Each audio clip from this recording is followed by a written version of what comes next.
leave here, turn eastward, and hide in the Kerith ravine east of the Jordan. I mean, that's the word of God speaking to Elijah in what is about to be a drought. And it gives some pretty clear direction. I mean, God can give us that type of clear direction in our lives. And imagine this, Elijah had just approached the king and he told him that there's going to be a drought in his land. It's going to be on your watch. And the kingdom is going to be devastated. Can you imagine Elijah delivering that message to the king and then looking to God for further direction, and God is poof, gone? That God is nowhere to be found. That God just brings him to deliver bad news and then he leaves him. You know, if there's 4 or 5 significant steps that we need to take to accomplish a godly mission, I mean, God is going to allow, he's going to guide us successfully and progressively through each and every step. He's not going to lead us to the first step and say, you're on your own. Figure it out yourself. God continues to provide Elijah guidance. Go, speak this word, and then leave from here. And he gives him some pretty specific guidance, and that's got to be comforting. But the question is, do we hear God's voice? When we're in the midst of difficulty, do we hear the voice of God? Or I guess a better question is are we fellowshipping with God on a daily basis? Are we in his word? Are we seeking him with prayer? And before tragedy hits, are we communicating with God? Are we communing with God so that we can hear his voice when tragedy does strike?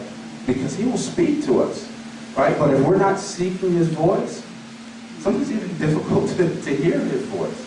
And I get the impression that Elijah was seeking the voice of God. And I love it when pastors emphasize the need for us to renew our relationship with God on a daily basis. That yesterday's conversations with God wouldn't be sufficient to sustain today's challenges.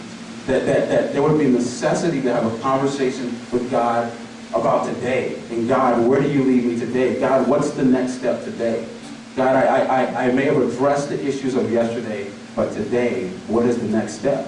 Go to God in prayer for those things. And that's how you hear God's voice, and especially during moments of emptiness or dryness. That's when we need to hear the voice of God. That's when we need to hear God's clear direction in our lives, much like he gave Elijah. The next thought there, number 3 in your notes, is that God requires obedience. If you look in verses 4, he says this to Elijah. He says, you will drink from the brook, and I have ordered the ravens to feed you there. And he tells him to go to this place. And verse 5 says, so he did what the Lord had told him. He went to the Kerith ravine, east of the Jordan, and stayed there, almost word for word what God had told him to do. He demonstrated complete obedience. And just like Elijah, we should be in the business of obeying God, of going where God leads on a daily basis. Because it's where he leads that we can trust that he will provide. It's in his will that his supply is and that his provision for our life is. And even if he leads us to a place that sounds strange, or if he gives us direction that sounds a little strange. I mean, you know, what happens when we grow in our Christian walk and we get all the biblical stories and we read something like this, sometimes we tend to trivialize this event or minimize it when we compare it to the other great things that God has done. I mean, God created the heavens and the earth, right? And that's pretty huge. And we learn about when the Israelites were in the desert, God raining down food for people during that time, manna, something like bread, right? And we say, man, that's a pretty significant thing. I mean, that's a huge miracle, right? Or Christ giving sight to the blind, or helping the lame walk. Christ feeding 5,000 people with 5 loaves of bread and 2 fish. I mean, these are huge things.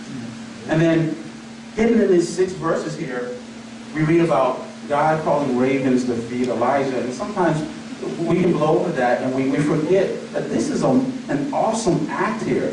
That this is a mighty work of God. I mean, imagine this. Imagine if while I'm talking, we start to have an earthquake, right? And it's, you know, a minute long, 60 seconds, and it starts to shake, you know. And Robert here, you know, being, are you a native of California? Born right here? No? Well, let's say Robert, he's been here long enough to know when an earthquake comes, you know, and he drops to his knees and he starts to pray, God, He's praying for our safety, and it's, you know, in 60 seconds, you can get a lot of prayer in, you know, especially in an earthquake, that kind of thing. So the earthquake starts to shake, and he's on his knees, and he gets a word from the Lord, and the shaking subsides, and he comes up here, and he says, guys, I want to tell you something. I was praying for us while we had this earthquake, and God told me that it's too dangerous to go outside, right? There's sinkholes, and buildings are falling down, and we can't go back home for 2 weeks. We've got to stay here for 2 weeks. We can't get there by our cars, and it's too dangerous on foot. We've got to stay in this place for 2 weeks. And what God has promised us is that every day at that door, there's going to be a donkey show up with satchels of water that we can drink. And as the donkey takes off, right on the heels of his hoofbeats, there's going to be seagulls that descend from the sky with like chicken and tri-tip for us to eat for 2 weeks. You know? Some of you are like, hey, let's get this earthquake rolling, you know? Chicken and tri-tip for 2 weeks for free? You know, I'll take that kind of thing. But can you imagine how strange that would be? You know, have Prophet Robert here come up here and tell us that God is going to feed us with seagulls?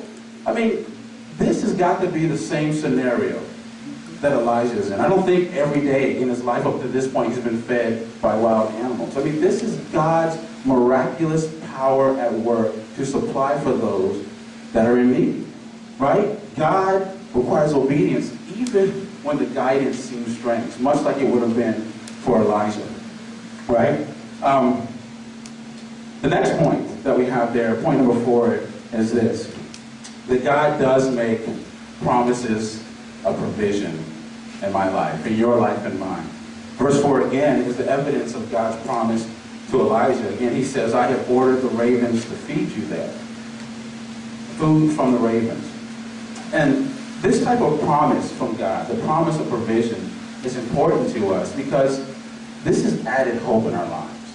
That we know that as we are living in God's care, in God's will, that our lives will not run dry. Whatever that thing is that you think you're in short supply of, if we're within the will of God and we're obeying God, that He is going to keep those promises. And it adds hope to our lives. It adds the ability for us to go on.